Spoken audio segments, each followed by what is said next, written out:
আসসালামু আলাইকুম। বাংলাদেশ বেতার রাজশাহী স্থানীয় সংবাদ পড়ছি গোলাম মর্তুজা হেনা।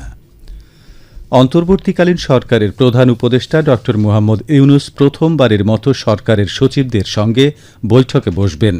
আগামী ৪ সেপ্টেম্বর বেলা ১১টায় প্রধান উপদেষ্টার কার্যালয়ের মন্ত্রিসভা কক্ষে এ বৈঠক অনুষ্ঠিত হবে। এতে সভাপতিত্ব করবেন প্রধান উপদেষ্টা। আজ সব সচিবকে চিঠি দিয়ে সভায় উপস্থিত থাকার জন্য জানিয়েছে মন্ত্রিপরিষদ বিভাগ। সচিবালয় সূত্রে জানা গেছে, সভার আলোচ্যসূচিতে সরকারের নীতির ও কর্মসূচি বাস্তবায়নে জনপ্রশাসনের ভূমিকার বিষয়টি রাখা হয়েছে। এছাড়া বিবিধ দেশের সার্বিক বিষয় আলোচনা শেষে প্রয়োজনীয় দিক নির্দেশনা দেবেন সরকার প্রধান।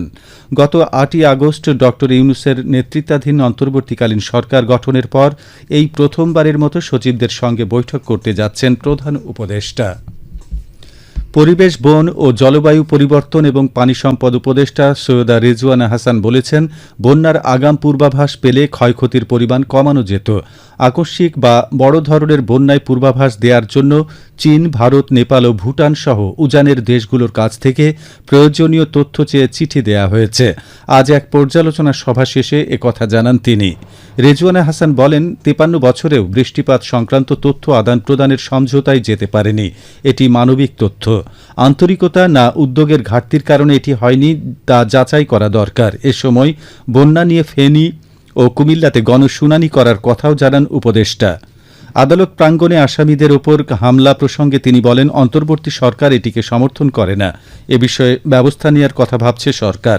এই সরকার নিয়ন্ত্রণমূলক নয়, তবে হয়রানিমূলক মামলা যাতে না হয় সে ব্যবস্থা নেওয়া হবে। এ সময় ঢালাও মামলার ক্ষেত্রে স্বরাষ্ট্র দপ্তরে আবেদন করে রাখার পরামর্শও দেন তিনি। দেশের বন্যা কবলিত ১৪টি জেলায় আগামী ৩ মাস বিশেষ ওএমএস কার্যক্রমের মাধ্যমে ভর্তুকি মূল্যে নিত্যপণ্য দেয়া হবে বলে জানিয়েছেন খাদ্য সচিব ইসমাইল হোসেন। আজ সচিবালয়ে সাংবাদিকদের এ তথ্য জানান তিনি। খাদ্য সচিব জানান, এই কার্যক্রমে চালের দাম কেজি প্রতি ৩০ টাকা, খোলা আটা কেজি প্রতি ২৪ টাকা ও প্যাকেট আটা ২ কেজি ৫৫ টাকায় বিক্রি করা হবে।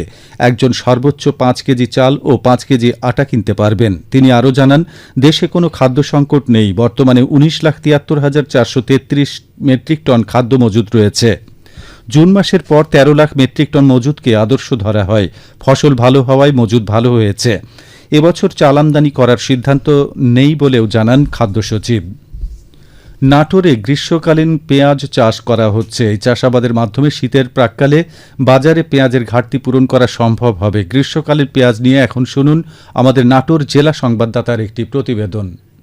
বৈচিত্র্যময় নাটোরের কৃষিতে আবাদ হচ্ছে গ্রীষ্মকালীন পেঁয়াজ। হালদিবিল অধ্যুষিত নলডাঙ্গা এই পেঁয়াজ চাষের উর্বর ভূমি। কৃষক হাফিজুর রহমান বলেন, আমি দীর্ঘ ৩ বছর থেকে করেছি। এই বছর আমি হলো মোটামুটি ৩বার করলে, এবার ৩বার লাগানো হলো। ২বার লাগাইছি আর একবার আলচারা আছে। তবে এটা মোটামুটি ফলন ভালো, ১০০ মনের কাছাকাছি হয়, আবার কিছু একটু ভালো হলে একটু বেশি হয়। খুব লাভজনক ক্ষেত, এতে লাগানো খুব আমরা ভালোই চেষ্টা করছি এবং আমাদের আশপাশে আমাদেরকে দেখে আরো লাগানো অনেকে।